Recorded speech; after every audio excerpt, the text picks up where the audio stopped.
Fala pessoal, sejam bem-vindos a mais uma etapa do AMA Supercross em Daytona, uma etapa muito especial. Daytona é a única cidade que recebeu, desde que começou o Campeonato Americano de Supercross, todos os anos teve etapa ali. Então é algo especial, a comunidade brasileira vai em peso. Já falei um pouco aqui no vídeo dos brasileiros, dos brazucas. Mas vamos falar um pouquinho de 250 e categoria 450, uma prova incrível até o final, disputada na 450.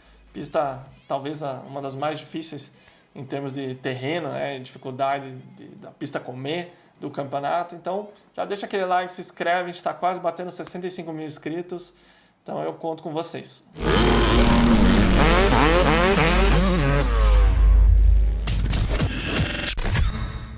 Quero aproveitar para contar uma novidade bem bacana para vocês. Criamos um podcast, eu e o Thiago do Show Radical, o LS Show, Leandro Silva, Show Radical. E é um conteúdo um pouco diferente e uma forma também para você ouvir o nosso conteúdo aqui sem ter que ficar entrando no YouTube, às vezes coloca no carro.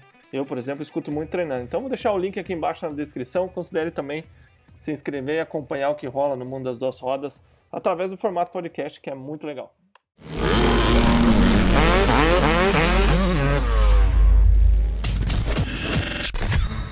Pessoal, se você tem interesse em um curso de pilotagem, entre em contato aqui comigo, monta seu grupo, a gente chega lá na sua cidade, vou até vocês, e a gente vai fazer um curso de pilotagem bem bacana para o seu nível. Lembrando que pilotagem off-road engloba trilha, motocross, supercross, independente de qualquer modalidade, o que vem são as especificidades de cada uma, né? Por exemplo, o velocross não salta, mas a parte no chão é a mesma coisa. Então, só para esclarecer isso, que normalmente o pessoal tem dúvida, monta seu grupo, que eu vou até a sua cidade e a gente faz um treinamento show de bola aí.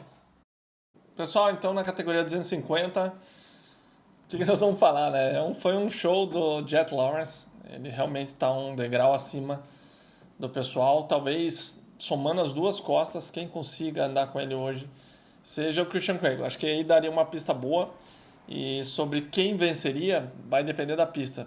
Embora o Jet passe muito bem costelas, eu acho que se tivesse umas costelas sinistras, como a gente viu em Anaheim 3, aquelas costelas bem altas, comida e dura, né? Foram 14 costelas, derrubou um monte de pilotos, vocês se lembram disso aqui no canal. Eu acho que eu apostaria mais no Christian Craig, embora eu acredite que o Jet Lawrence tem um pouco mais de velocidade, eu acho que ele consegue ir um pouquinho a mais. Não sei, seria interessante. A gente vai ter 2 showdowns esse ano, que são quando as duas costas correm uma contra a outra, o que vai ser bem interessante, né? Vai depender um pouco da situação do campeonato também, para saber o quanto que eles vão se jogar, né? Muitas vezes já estão pensando no motocross, tem muito dinheiro envolvido, né? Com o campeonato, os bônus são absurdos, né? Então, facilmente aí eles põem mais de 1 milhão no bolso com o título. Então, pessoal, Jet Lawrence, classificatória e a prova. Teve paciência, passou quando necessário e sumiu. Quem me surpreendeu foi Styles Robertson, né? A gente falou um pouquinho ali no vídeo dos brazucas, mas ele vem crescendo, ele teve uma pré-temporada extremamente ruim, que ele se machucou, então ele vem crescendo durante as provas sem ter feito uma pré-temporada decente. Ele larga muito bem, comemorou absurdamente quando a prova acabou, né? Então ficou uma prova lá na frente o Jet, e em segundo o Styles Robertson que largou na ponta. Então foi basicamente isso. A 250 não tem muito o que falar. Eu acho que a volta do Jet foi 1 segundo, se não me engano, mais rápida, e a do Styles Robertson foi a única que foi perto da volta dele, né? Em torno de 1 segundo. O restante do pessoal, 1 segundo e meio, 2 atrás. Realmente é um campeonato separado do Jet. Ele só perde quando ele faz aquelas besteiras como ele fez no Triple Crown, derrubando o Forkner, né? E, enfim, coisas de prova que acontecem, mas talvez um pouco mais de maturidade não teria feito esses erros. Então, pulando para 450, a gente tem algumas coisas aqui bem interessantes. Primeiro, o Ken Roczen, né? A gente não sabe o que está acontecendo com ele. Realmente está muito mal. Eu acredito, né, que algumas coisas influenciam para o resultado dele estar sendo tão ruim. Primeiro que ele não tem mais aquele desejo como um piá de 18 anos pulou numa moto de fábrica, né? Imagina o Enzo hoje pular numa Honda de fábrica. Mudaria toda a empolgação dele, enfim, é o sonho, né? Tá ali. Embora ele já foi oficial Suzuki, já foi piloto de fábrica, era diferente, né? Uma Suzuki não é a Honda. A gente sabe que o programa dele só diminuiu depois que o Enzo saiu da Joe Gibbs, que era a Suzuki, né? A Suzuki só ficou menor. As motos não são atualizadas, enfim, eles estão voltados para a MotoGP e outras coisas. Agora, ele tem milhões a ganhar. Mas você fala, pô, será que o dinheiro para ele faz diferença? Não, acredito que por dinheiro não. Né? Eles comentam em torno de 3 milhões por temporada, ele e o Tomac, mais bônus. Né? Então ele já tem muito dinheiro. A vida inteira esse cara ganhou prova no Mundial, no Americano, então ele é um milionário, tem mais que o suficiente por gerações da família dele viver. Então não é dinheiro. Então o que seria, né, a motivação dele? Vencer. Porém, o cara, com a experiência que ele tem, que andou de moto e fábrica a vida inteira, né? Já comentei isso aqui também com o Jean. Eu estava ouvindo o podcast do Tommy Searle e é o que ele acha sobre o Roczen. E me fez pensar. Quando você anda com coisas muito boas, só tem o melhor, a moto vai, corrige, é algo impressionante. Ele falou que ficou 3 segundos mais rápido quando ele saiu no Mundial de Motocross, recentemente, na 450, da equipe dele, que eram motos originais, né, compradas, só preparado motor e suspensão, quando ele pulou numa moto de fábrica. Era fácil, ele falou. Então ele andava 15 minutos ali e de repente ia ficando, todo mundo ia abrindo. E com a moto de fábrica ele falava, meu Deus, tá fácil. Eu ia lá e passava os caras e ia pra frente. Então ele saiu de top 15 para top 6, top 7. Então essa é a diferença de uma moto fábrica. Então o que ele quis dizer? Que a moto fábrica ela corrige absurdamente as imperfeições. Né? A moto quica para um lado, quica para o outro. Aí você pulando uma moto de fábrica, ela mal quica. Mas de vez em quando ela quica. Então o cara que é acostumado com essa moto, a de fábrica, quando ela quica, ele chega, meu Deus, quase caí, né? Vai falar com o engenheiro de suspensão, olha isso, tá uma merda. E então o parâmetro muda. E você sabe quando as coisas estão tudo perfeitas. Então, segundo ele, quando está tudo perfeito, tudo se alinha a moto, ele se sentiu confortável, tudo, ele vai lá e pô. Agora, se não está tudo perfeito, ele não vai se jogar. E a confiança é algo muito, muito frágil. É incrível você falar, nossa, mas como o Ken Roczen não tem confiança? Hoje não tem. Pode acreditar que ele não tem. A confiança é frágil. Ele precisa tá em manutenção constante. Como que se faz manutenção da confiança? Vencendo, indo bem, tendo bons resultados.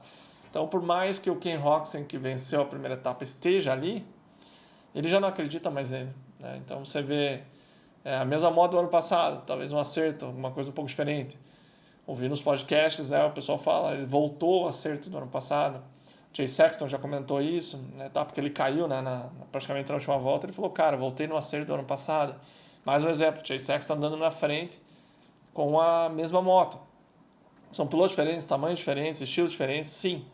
Mas mostra que o setup é bom, né? Moto, piloto, enfim, suspensão. Mas o cara tá tão perdido que talvez na pista de treino, né? Isso sou eu deduzindo, né? Volto a dizer, aqui do sofá de casa. Que nos treinos, às vezes, a moto tá boa, mas a situação de pista é diferente na hora da corrida. Então ele precisa, muitas vezes, estar correndo e estar acertando. Aí volta na história, é a mesma moto do ano passado. Então, ele sempre foi um cara que passou de maneira brilhante costelas, mas do meio da prova em diante, se vocês se recordarem, no ano passado, ele parava de atropelar. Então ele era muito rápido no início, mas quase caía tal, e de repente ele parava. Né? A gente conversou sobre isso aqui na época. Então, esse eu acho que é o momento que ele fala, putz, não quero arriscar mais que isso.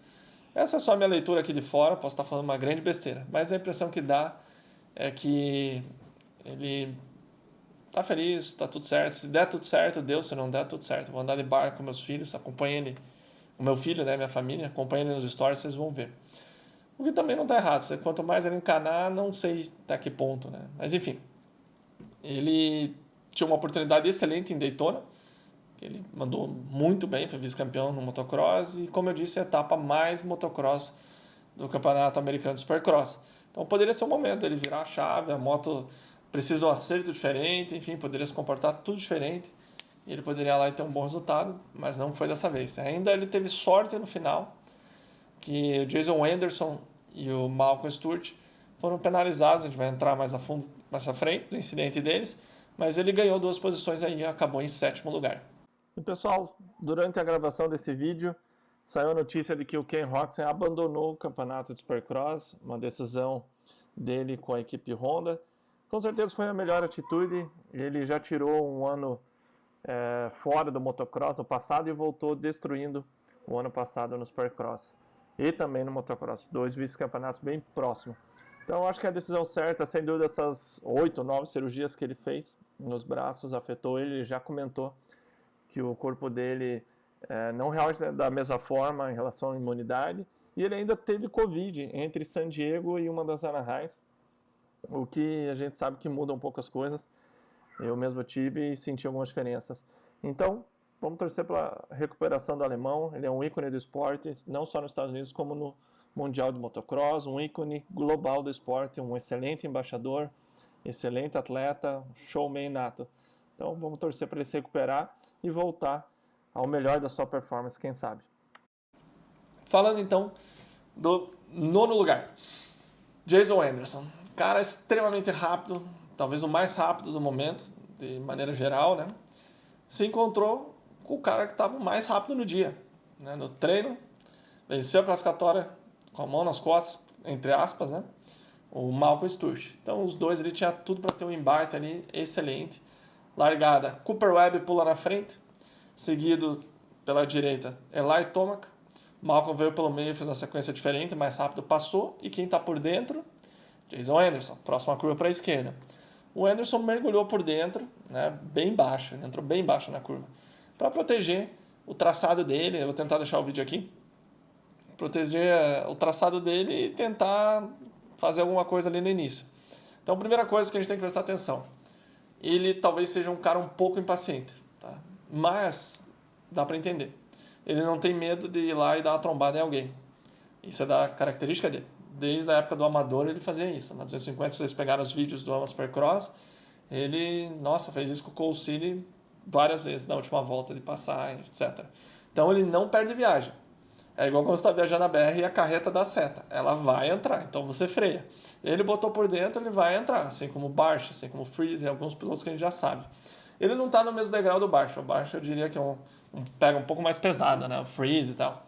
Ele eu diria que é agressivo, né? Até pelas palavras do James Stewart no canal dele sobre o incidente de Arlington entre o Malcolm e o Anderson, ele mesmo falou, ele não é sujo, ele é agressivo. Então ele viu uma oportunidade. Ele viu o Tomac na frente e viu o Malcolm e o Webb ali em primeiro. Ele falou, é agora. Então ele entra por baixo, porém não é só culpa dele esse incidente, né? Eu diria que até 50-50 com o Malcolm Stewart, porque o Malcolm entra em segundo na curva, vai lá fora e quer cortar a parede. Você tem 20 cara a menos de um segundo de distância entre um e outro. Aí você abre a curva e quer cortar, vai dar merda. Então quando ele corta, o próprio Tomac não está esperando. Então ele volta, né? Volta e na hora que ele volta, já está o Anderson preparado ali para encaçapar os dois. Então ele nem encosta no Malcolm. Ele bateu no Tomac e acabou batendo no Malcolm. E com isso o Malcolm saiu fora da pista e enfiou a mão. O que o Malcolm viu? Um paralama verde. Ele falou, cara, esse cara de novo aprontou. Embora ele tenha pedido desculpas, né, lá na entrevista após a prova, em Arlington, não colou muito com o Malcolm, né? E ele só viu o paralama verde. Ele não ficou vendo vermelho, ele ficou vendo verde. E enfiou a mão na reta. E por isso ele foi penalizado em uma posição, porque aparentemente o que a AMA tem pegado muito no pé é que você não pode acelerar quando você sai fora da pista. Você tem que adentrar a pista no ponto mais seguro, porém você tem que trafegar ali pelo lado devagar. E por isso ele foi penalizado. Então ele enfiou a mão na reta e só tinha um alvo na frente dele, o Jason Anderson. O Anderson perdeu a entrada da canaleta na areia. Então ele se pôs já nessa situação na hora que ele mergulhou ali por baixo, certo ou não. Então aí que eu acho que entra a experiência, embora ele seja um cara muito experiente, mas ele está impaciente. O Tomac já tem agido diferente. Ele é mais calmo nesse início e tal, ele faz a ultrapassagem, mas um pouco mais calmo. Então a gente vai falar um pouco do Tomac para frente. Ele perdeu a entrada da curva para a esquerda, da canaleta na areia, e na hora que ele está passando, o Malcolm deu na bengala dele. Perdão, na balança dele. Não foi nem na bengala na frente, foi na balança atrás. Então ele bateu muito atrasado. Mas ele não estava nem aí, ele só queria derrubar o Anderson. Lembrando que o ano passado ele já tentou fazer o mesmo movimento no Anderson, né? O Malcolm entrou na canaleta, não me recordo qual etapa, mas deu na traseira do Anderson, só que ele não caiu. O Malcolm foi arremessado para fora da pista, caiu debaixo dos lados, do lateral da pista, assim, voou para fora e bateu no estádio, ali na estrutura. Então foi um puta tombo assim desnecessário. Eu olhei assim e falei, nossa, tem alguma coisa aí. E dessa vez foi a mesma coisa, só que ele conseguiu derrubar o Anderson. Isso me surpreendeu, porque ele estava acelerando já na curva, não era para o Anderson ter caído, né? Ele bateu na balança, como eu disse, então não é tão comum, mas caiu. E aí o Anderson, olha, nossa, esse cara de novo. Só que ele sai um pouco na frente, mas enfim, o Malcolm conseguiu passar e eu só fiquei pensando, vai dar confusão isso. E continuou, até que o Malcolm deu uma deitada na curva na hora de passar o Jason Anderson, perdão, o de Wilson, e o Anderson bateu no Wilson e os dois acabaram caindo, então ficaram próximos ali na prova em oitavo, nono.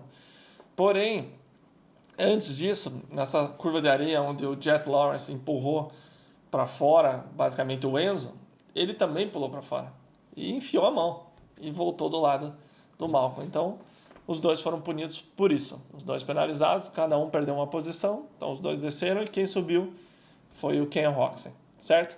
Então agora a gente tem um campeonato onde o Tomac conseguiu escapar. O Anderson, lembrando, a primeira etapa tinha tudo para fazer um pódio.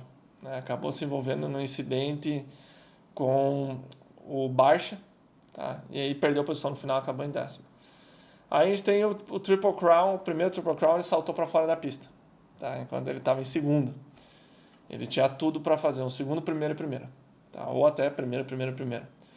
Aí em Arlington, ele já no começo, na primeira prova do Triple Crown, ele vai reto no Malcolm Stewart e os dois põem a prova a perder. Então, essa impaciência do Jason Anderson está custando o resultado dele no campeonato. Ele está sendo burro, né? Então era melhor ele ser um pouco mais calmo, mais Tomac esse ano. E ele estaria ali na frente, galera. Mas quem sou eu para falar para um cara que é campeão americano de Supercross na 250 e na 450, né? Mas olhando de fora é isso que a gente dá palpite aqui. Que é o que a gente sabe melhor fazer agora, dar palpite. Então, gente, eu vou falar um pouco depois das médias de cada um, a gente vai fazer um comparativo técnico, né? Mas terceiro lugar da prova, Sexton, ele não fez nenhum flash como em outras etapas. Ele fez resultados bons, né? Na HIT 2 ele foi terceiro lugar, andou muito bem, andou rápido. Mais uma vez a Honda mostrando que não é o problema. A moto tá ali, o cara tá fazendo acontecer. Mais uma vez, estilos diferentes, tudo isso, mas tá ali, tá dando certo. Ele conseguiu, na prova, ser consistente e conquistar o terceiro lugar. Não mostrou muito, até porque o pega era na frente, entre o Webb e o Tomac, né? Lembrando que o Tomac tinha uma situação muito especial da quebra de um recorde e empatar outro recorde de vitórias.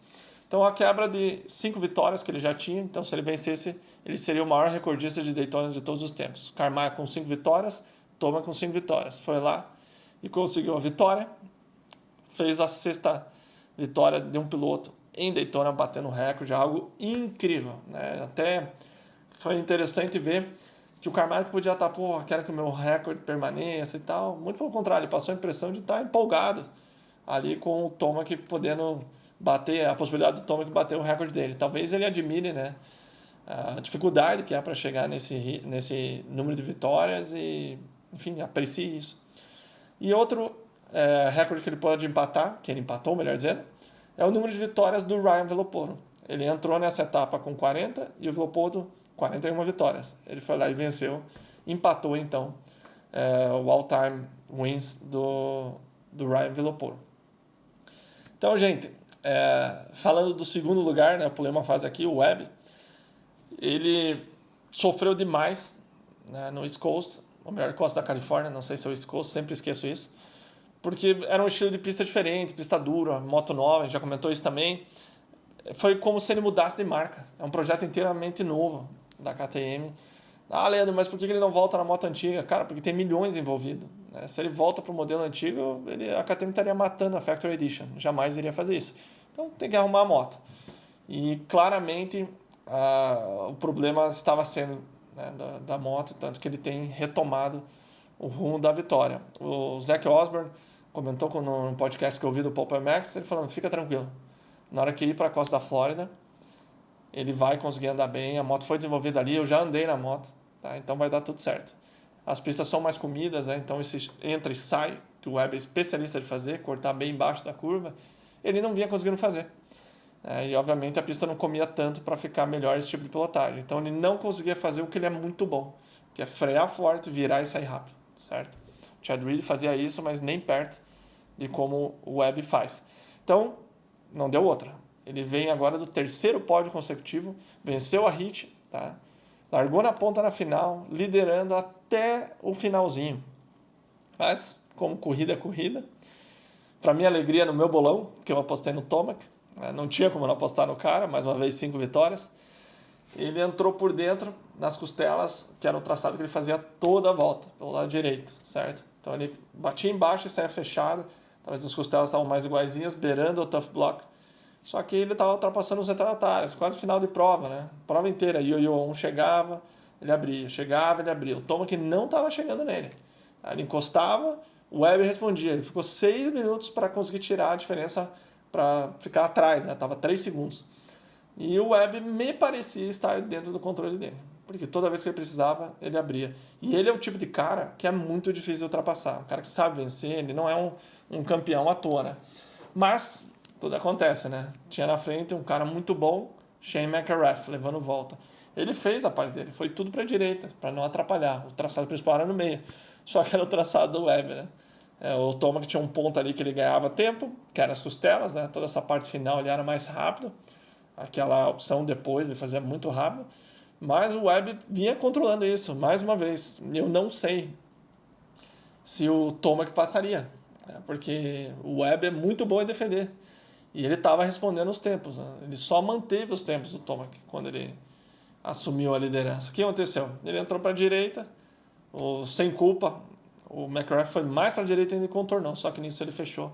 O Webb, quem estava do lado, o Tomac atropelando as costelas como um doido, já mergulhou na curva. Ele chegou a se atrapalhar na saída da curva para a direita, ele desequilibrou para a esquerda, naquela drena ele enfiou a mão, cara, ele fez a curva sem tirar os pés da pedaleira. Ele entrou, a traseira escorrega, ele com os 2 pés na pedaleira, clássico, Eli Tomac, assim, quadril mais sentado para trás, ela deu aquele leque e ele, tchau, gente.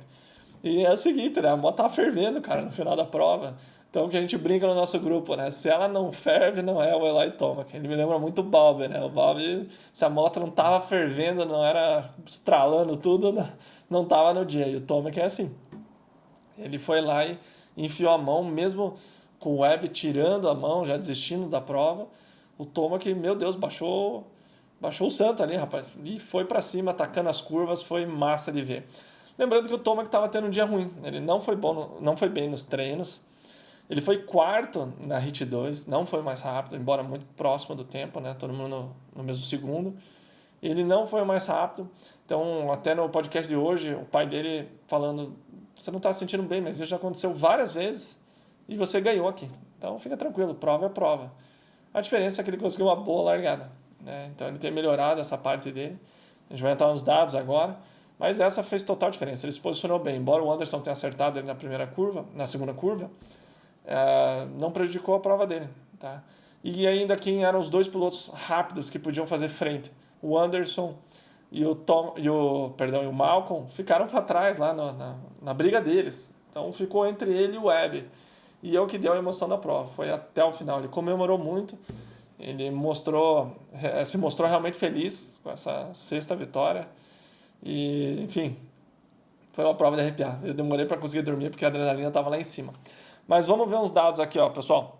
Vamos comparar então o Sexton, o Webb e o Tomac. Média de classificação, tá? Nos treinos classificatórios combinados, né? O treino 1 e o treino 2. Só lembrando que eles somam, né? A média do Sexton, 3.4, ou seja, terceiro lugar, 0.4. Do Webb, sexto, 0.6. O Webb não vai bem em treinos normalmente. Do Tomac, 3.9. Tá?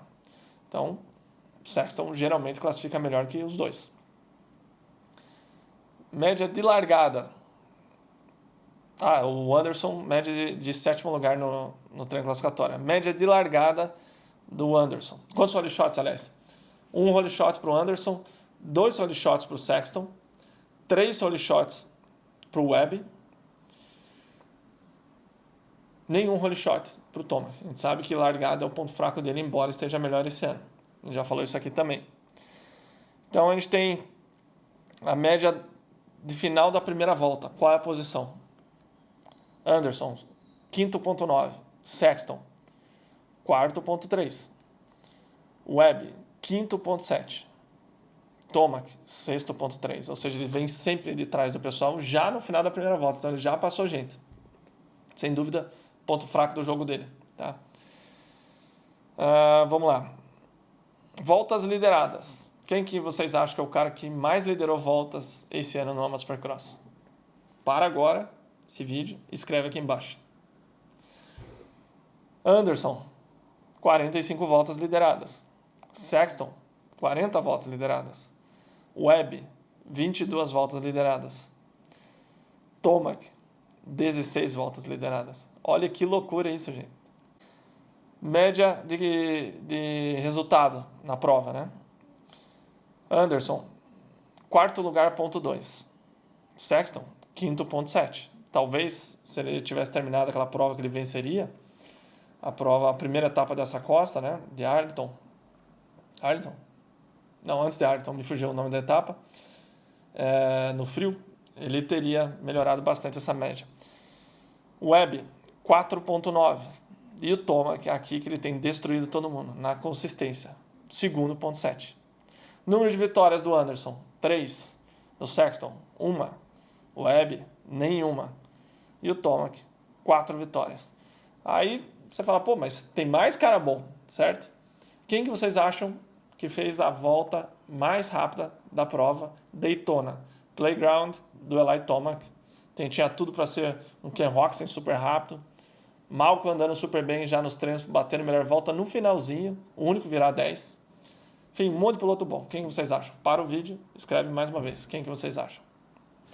Para surpresa de todos, o cara foi segundo lugar na Hit 2, bem próximo do Malcolm. Sou fã dele, vocês não gostam muito. Quinto lugar no main, melhor volta da prova, Justin Barcia. Então, pessoal, isso só mostra o quão pesado é os pilotos ali que andam na categoria 450. Os caras são sinistros. É muito pesado o pelotão. Então, a gente está falando dos caras que andam no top 5, qualquer um deles está condicionado para vencer uma prova. É se acertar com a pista, acertar na moto, se sentir confortável.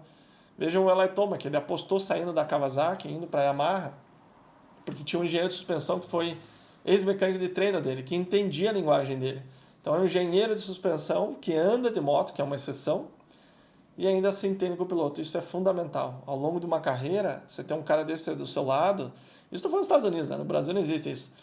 É muito difícil, né? Você ter um cara desse, que conhece, que fala, pô, aqui tá estranho, quando eu entro na curva, ela tá escorregando de frente, ela tá dobrando. Aí o cara, ela tá dobrando, então vamos abrir um pouco o retorno e fechar a compressão. Só um exemplo, né? A moto ela tá muito sentada a traseira, tá empinando a saída de curva, então vamos deixar com menos sag. Entendeu? São coisas assim que tem que ter uma comunicação igual de marido e mulher. Um tem que olhar para o outro e saber o que está pensando. Isso é muito difícil de achar. O Tomac achou com esse engenheiro da Kayaba que veio a sair da Kawasaki. Então o John Tomac confirmou hoje no podcast, foi um dos principais motivos. Eles tentaram mudar a Kawasaki, mas eles falaram, ó, tem funcionado assim, temos diversos títulos com vocês assim, então não estamos dispostos a mudar tanto. Você vê um pouco da cultura japonesa. Enquanto hoje a gente tem uma equipe como a Star, que é uma equipe oficial Yamaha, porém é gerida por um dono, né? Não é gerida pela Yamaha Estados Unidos ou Yamaha Japão, que seja. Então é muito mais rápido as mudanças, certo? Vamos fazer isso? Vamos. Vamos testar? Vamos. E assim vai. Não tem que vir alguém do Japão aprovar e não deixa fazer o que o piloto quer.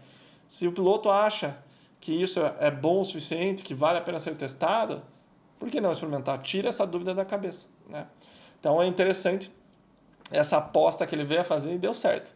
E hoje ele está nada menos que na liderança do campeonato com 18 pontos na frente. Então, mais uma vez, o Anderson ferrou a prova dele por ser impaciente, talvez. Então, gente, o campeonato está incrível. Eu, desde o começo, aposto no Tomac e mantenho a minha aposta, certo? A gente vai ver um Webb ganhando prova, eu acredito, esse ano, tá? A gente vai ver, talvez... Cara, não tem como não apostar que o Roczen não vai fazer um pódio esse ano. Nem digo vencer, pódio. Mas os resultados dele estão horríveis. É a terceira prova que ele fica fora Já teve 3 provas que ele ficou fora do top 10 esse ano. Tá? Ele tinha feito 9º, pelo Anderson e o Malcolm serem penalizados, ele foi para 7º. Então tá difícil apostar no alemão. Ele comentou que veio um alemão lá que acertava a moto para ele na época do Mundial, enfim, ele quis ir fazer a pré-temporada lá, o pai dele estava nessa etapa. Então ele está buscando, né? Isso mostra que ele está tentando. Mas você olha ele pilotar, você não sente intensidade, né? Você não vê aquela vontade de ir para frente de um Anderson da vida, de um Malcolm, tem demonstrado. Mas ele é o tipo de cara que ele pode acordar no dia, como ele acordou em Anaheim 1, e falar, hoje eu vou vencer, largar na frente e tchau, né? Lembrando que o Anderson derrubou ele 2 etapas seguidas, ele vinha bem. Mas, ao que tudo indica, ele está largando os bets, jogando a toalha no chão. Vamos torcer para que não, para que continue dando emoção no campeonato.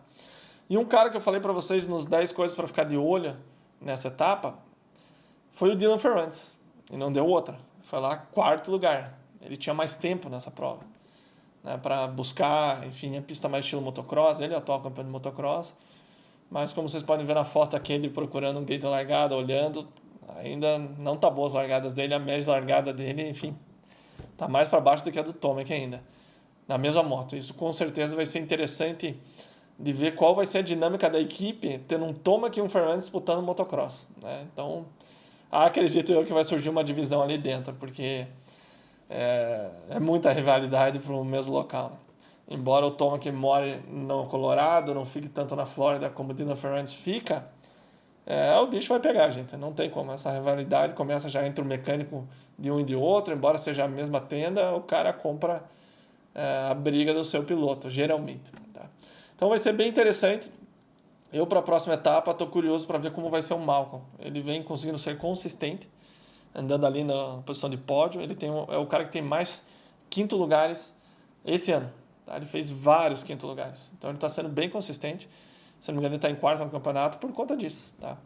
Essa etapa ele tirou para acertar as contas com o Anderson. Deu o que deu. No final da prova, os dois conversaram e um apertou a mão do outro no final. Então, claramente, um gesto. Está tudo certo agora. Tá tudo certo, tá empatado, 0-0, acabou. Vamos seguir para frente, vamos parar com isso porque a gente está se prejudicando. Ele falou, não quero saber de dinheiro, não quero saber de bônus, eu vou acertar você, Anderson. E foi, fez. Enfim, acho que tudo tem limite, mas dessa vez ele estava pilhado da etapa de Ironton ainda. Bom, espero que vocês tenham gostado, pessoal. Hoje, infelizmente, o Thiago não pôde participar aqui. Ele está cobrindo o Amador, já está vindo do Pará, foi dar um curso lá. Então, o bicho está pegando, é só nós de novo. E mais uma vez, se você quiser agendar um curso de pilotagem, junta a sua galera, fala comigo, manda uma mensagem aqui no Instagram, manda um DM aí que a gente vai conversando. Um abraço, galera, fiquem com Deus e até a próxima. Na, na.